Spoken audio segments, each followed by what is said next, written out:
Hi friends, welcome back to Emily Vino channel. எல்லோருக்கும் வணக்கம். நான் இன்றைக்கு ஒரு புதுவிதமாக கோழி புக்கை செய்து காட்ட போகிறேன்.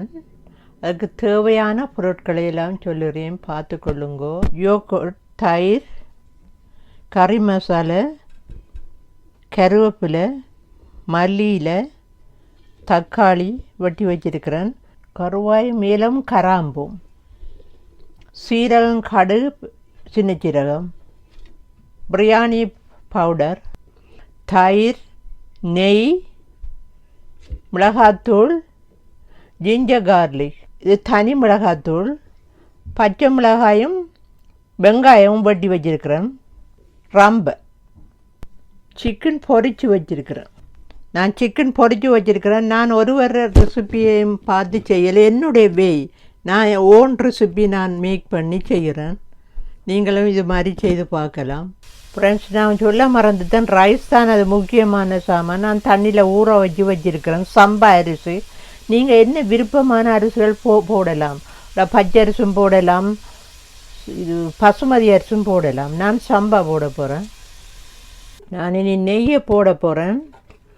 சட்டி காஞ்சிட்டு சூடேறிட்டு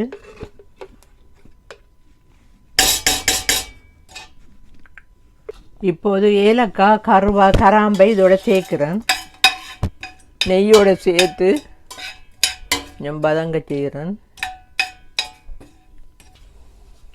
பெருஞ்சீரகம், சின்ன சீரகம், கடுகு உழைத்து போடுறேன்.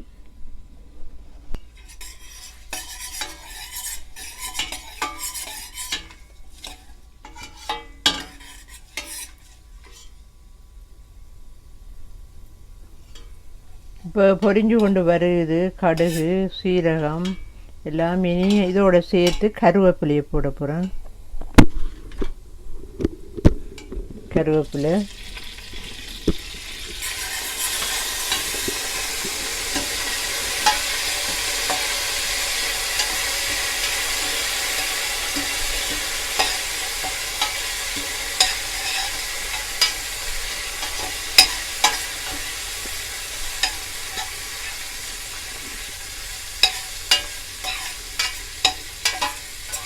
கருவேப்பிலை போய் சேர்த்துட்டு அப்புறம் ரம்பை சேர்க்க போகிறேன்.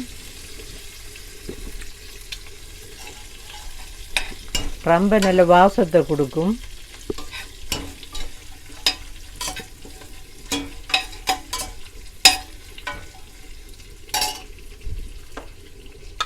ரம்பையை சேர்த்துட்டு அப்புறம் ஒனியனை போட போகிறேன். வெங்காயத்தை போடுறேன், சுவத்த வெங்காயம்.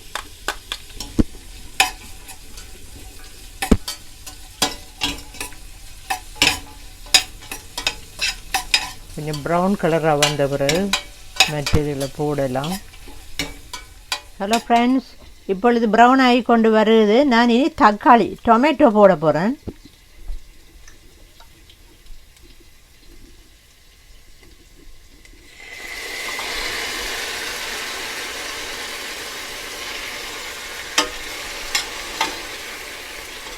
டொமேட்டோ கொஞ்சம் இது செய்யட்டும், வடிவாக கொஞ்சம் அவியட்டும். அது மட்டும் நாங்கள் கொஞ்சம் விடுவோம். விட்டுட்டு கொஞ்சம் எல்லாம் சேர்ந்து கருவாய், ஏலம் அதுகளோட சேர்ந்து கொஞ்சம் நேரம் அவிய விடுவோம், பதங்கட்டும்.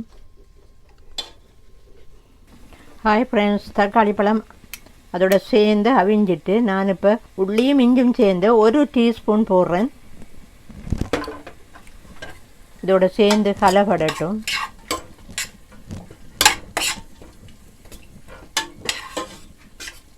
கலந்து ஒரு நல்ல ஒரு வாசமாக இருக்கும். உள்ளி, தக்காளி பழம், மற்ற கருவேப்பிலை எல்லாத்தோடையும் சேர்ந்து நல்ல ஒரு மணம் மாறட்டும். அதுக்கு பிறகு நான் கறி மசாலா போட போகிறேன்.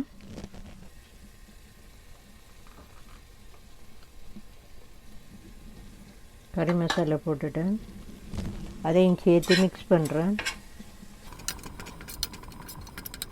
பிறகு மிளகாத்தூள், தனி மிளகாத்தூள், அதை கொட்ட போகிறேன் இதோட சேர்த்து.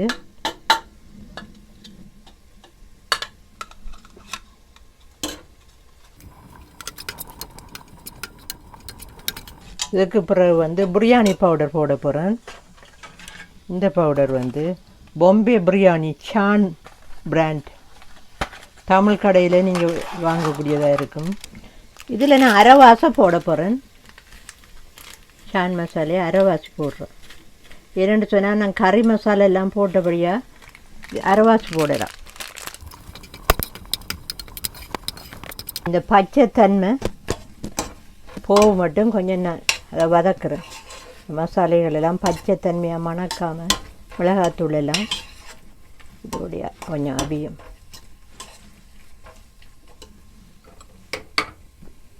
அதுக்கு பிறகு நான் தயிர் போட போகிறேன்.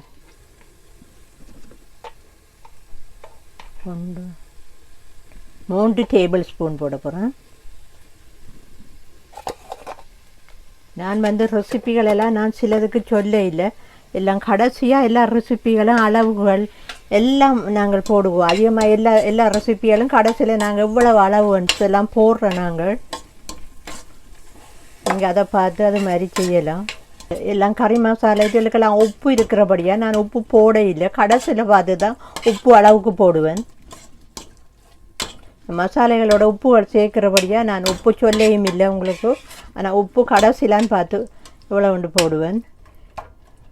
நீ கொஞ்சம் மிளகாத்தூள் சேர்க்க போகிறேன். ஜப்னா கறித்தூள், யாழ்ப்பாண முறைப்படி தயாரித்த கறித்தூள் போட போகிறேன். மிளகாத்தூள் அதுவும் 2 டீஸ்பூன் போடுறேன். என்னென்னு சொன்னால் தனித்தூள் போட்டபடியாக அப்புறம் கூடிடு முறைப்பு.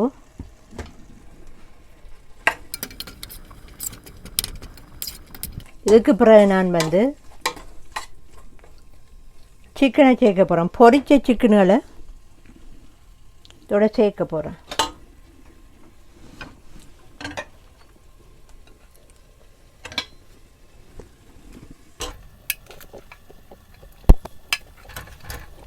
அடுப்பு கொஞ்சம் குறைப்பஞ்சில் நேரம் எரிஞ்சிடும். என்னோடய சிக்கன் போடுற நேரம் தண்ணியை நான் ஆல்ரெடி கொதிக்க வச்சு விடுறேன். என்னென்னு சொன்னால் இதோட போட்ட உடனே தண்ணிக்குள்ளே போடணும். சுடு தண்ணியை ஊற்றுவேன். அதுக்கு பிறகு இறைச்சிகளை கொஞ்சம் கொஞ்சம் போட்டு மிக்ஸ் பண்ணிவிட்டு இன்னும் கொஞ்சம் போடுவோம். அப்படி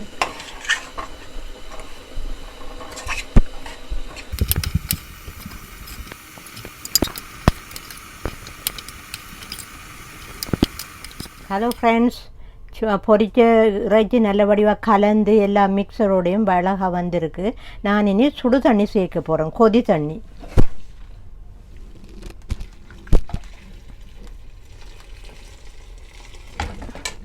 கொஞ்சம் தண்ணியை விட்டுட்டு கொஞ்சம் கலப்போம்.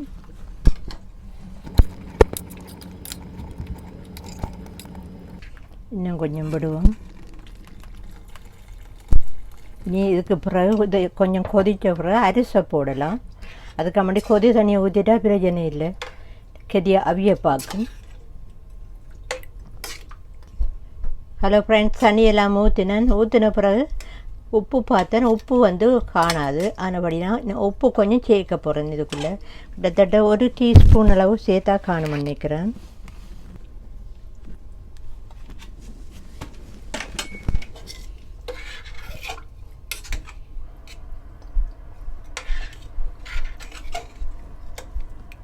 அப்படியே இது வந்து அவிஞ்சு கொண்டு வருது. இது கொஞ்சம் நேரத்துக்கு வச்சு மூட போகிறேன். மூடிட்டு ஒரு 5 மினிட்ஸால் ரைஸை போட போகிறேன், சாம்பார் ரைஸை. ஹலோ ஃப்ரெண்ட்ஸ், நான் இதை திருப்பி பார்க்க போகிறேன். போட்ட கலவை எப்படி இருக்குண்டு. இனி ஓரளவு கொதிக்கிற சாயலாக வந்துட்டு நான் இனி ரைஸை இதோட போட போகிறேன். இதோட மிக்ஸ் பண்ண போகிறேன். சாம்பார் அரிசி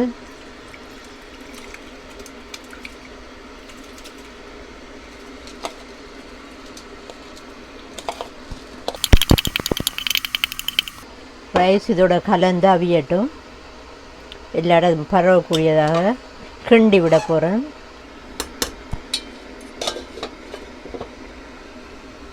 அவியறதுக்கு பெரும்பாலும் ஒரு 30 to 40 மினிட்ஸ் அவிய நேரம் போகும். அது மட்டும் நாங்கள் இதை வைக்க விடுவோம். ஹலோ ஃப்ரெண்ட்ஸ், இப்பொழுது கோழி புக்கை அவிஞ்சு கொண்டு வருது. தண்ணிகளெல்லாம் ஓரளவு வற்றி கிட்டத்தட்ட அரைவாசி பதத்துக்கு வந்துட்டு. ஹலோ ஃப்ரெண்ட்ஸ், அரைவாசி பதத்துக்கு வந்துட்டு இனி நாங்கள் இன்னும் அரைவாசி நேரம் இதை அப்படியே அவியட்டும். இறைச்சி மாதிரி செஞ்சேந்து அடிப்பத்தாமல் இருக்க நான் லோவெலாம் போட்டிருக்கேன். ஹீட்டி ஆனபடியாக இப்போ என்ன செய்ய வேணுமென்று சொன்னால் அது இப்படி வராமல் இருக்க கீழே ஏதாவது ஒரு இதொண்டை வச்சோம்னு சொன்னால் அடியில் அவியாது. இப்போ நான் வைக்க போகிறேன் ஒரு இதொண்டு.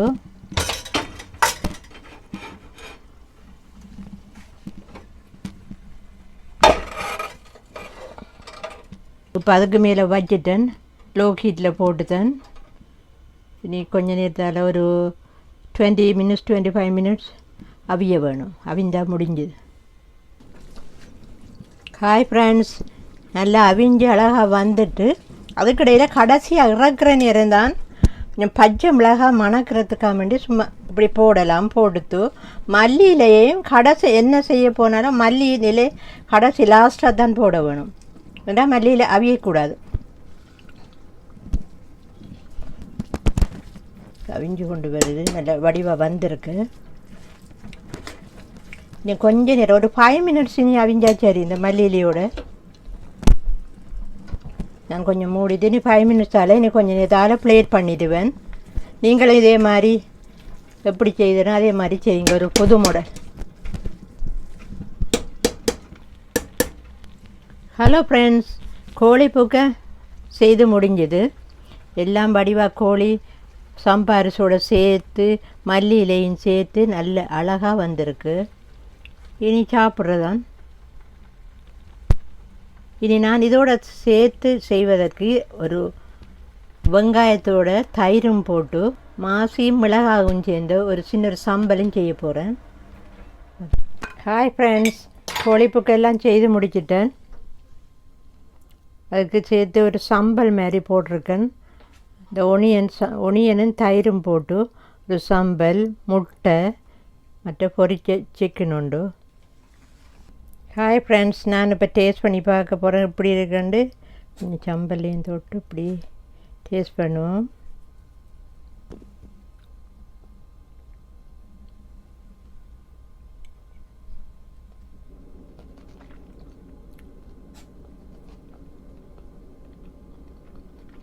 சூப்பர், நல்ல டேஸ்ட்டாக இருக்குது. அதான் ஃப்ரெண்ட்ஸ், கொஞ்சம் முட்டையோட கோழிப்புக்கையை சேர்த்து சாப்பிட போகிறேன்.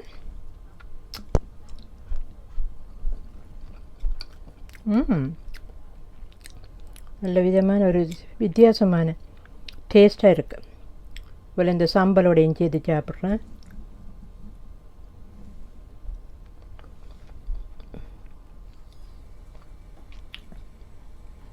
Good taste.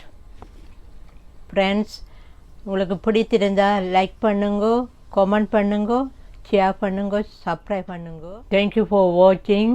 May God bless you. Bye bye friends.